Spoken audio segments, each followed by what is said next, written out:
Breaking news MLA Sabitha Indra Reddy అస్వస్థతకు గురయ్యారు.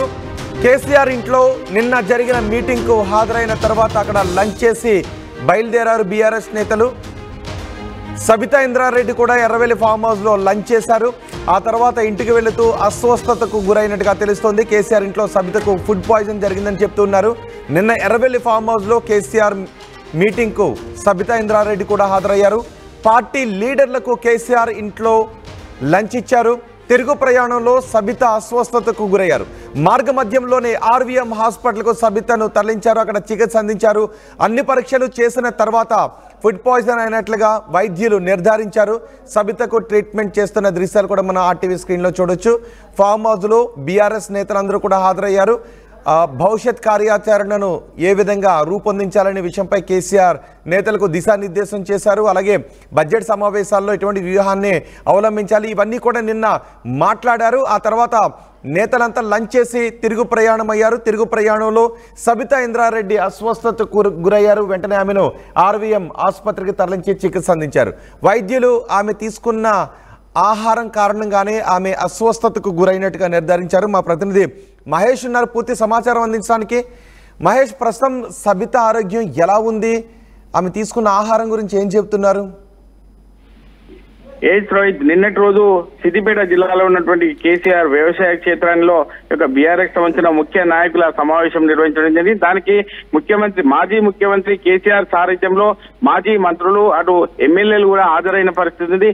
ఉదయం 11 గంటల ప్రాంతంలో చేవెళ్ల మాజీ మంత్రి అయినటువంటి ప్రస్తుత శాసనసభ్యురాలు సబితా ఇంద్రారెడ్డి అక్కడికి హాజరై 11 గంటలు హాజరై సాయంత్రం 9 గంటల ప్రాంతంలో తిరుగు ప్రయాణంలో ఆమె ఫుడ్ పాయిజన్ అయినట్టు నిర్ధారించుకుంది. అప్పుడే వామిటింగ్ చేయడంతో స్థానికంగా ఉన్న ఆర్వీఎం హాస్పిటల్లో ట్రీట్మెంట్ తీసుకున్నట్టు తెలిసింది. అంటే అక్కడనే బస చేసి అక్కడనే ఉండి ట్రీట్మెంట్ తీసుకున్న తర్వాత అక్కడి నుంచి నేరుగా 3 గంటల ప్రాంతంలో హైదరాబాద్కి వెళ్ళినట్టు తెలుస్తుంది. ఎందుకంటే ఫుడ్ పాయిజన్ అంటే అక్కడ ఆమెకు డైజెషన్ కాని పరిస్థితి ఉన్నట్టు తెలుస్తుంది.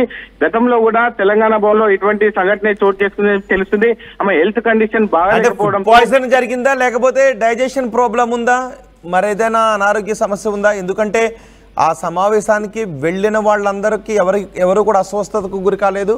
కేవలం సబితా ఇంద్రారెడ్డి మాత్రమే అస్వస్థతకు గురయ్యారు అనే వార్త వస్తున్న నేపథ్యంలో ఫుడ్ అరగక లేకపోతే ఇతరత్ర సమస్య ఏదైనా ఉందా? ఫుడ్ పాయిజన్ జరిగిందా? మిగిలిన వాళ్ళకి ఎవరికైనా కూడా ఇలా జరిగిందా? అక్కడ ఉన్న వారికి మాత్రం ఎవరికి మాత్రం ఏం కాలేదు. సబితా ఇంద్రారెడ్డికి మాత్రమే ఫుడ్ డైజెషన్ కాకపోవడం వల్లనే అనీజీగా ఉందని చెప్పి స్థానికంగా ఉన్నట్టు ఆర్వీఎం హాస్పిటల్ కు సంతోష్ రావుతో వెళ్లి అడ్మిట్ కావడం జరిగింది. అక్కడ సెలెన్స్ పెట్టి ఆరోగ్య పరిస్థితి ఆమెకు మెరుగు అయిన తర్వాతనే ఉదయం 3 గంటల ప్రాంతంలో కూడా హైదరాబాద్ కు షిఫ్ట్ చేసినట్టు తెలుస్తుంది తన ఇంటికి. అంటే అక్కడ చూస్తుంటే ఆమె గతంలో కూడా అటువంటి హెల్త్ కండిషన్ బాగలేదు. ఇప్పటికే హాస్పిటల్లో ట్రీట్మెంట్ తీసుకుంటూ ముందుకెళ్తుంది.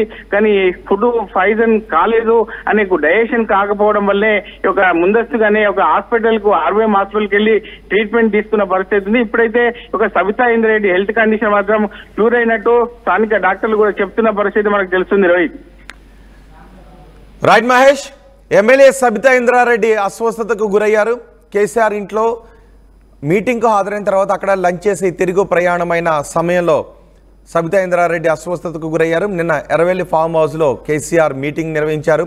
ఆ మీటింగ్ నిర్వహించిన తర్వాత పార్టీ నేతలందరికీ కూడా లంచ్ ఇచ్చారు. పార్టీ లీడర్లు అక్కడ లంచ్ చేసి తిరుగు ప్రయాణమైన సమయంలో సబితా ఇంద్రారెడ్డి అస్వస్థతకు గురయ్యారు.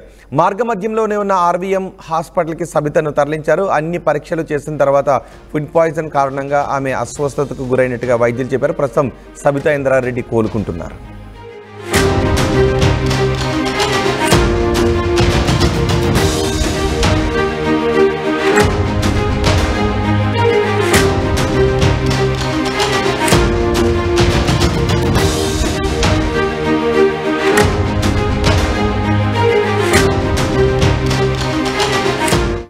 ఆర్టీవీ యాప్ వార్తల్ని క్షణాల్లో చదివే అవకాశం ఉంటుంది. ఒక న్యూస్ పేపర్, ఒక టెలివిజన్ ఛానల్ మీ చేతుల్లో ఎప్పుడూ ఉంటాయి.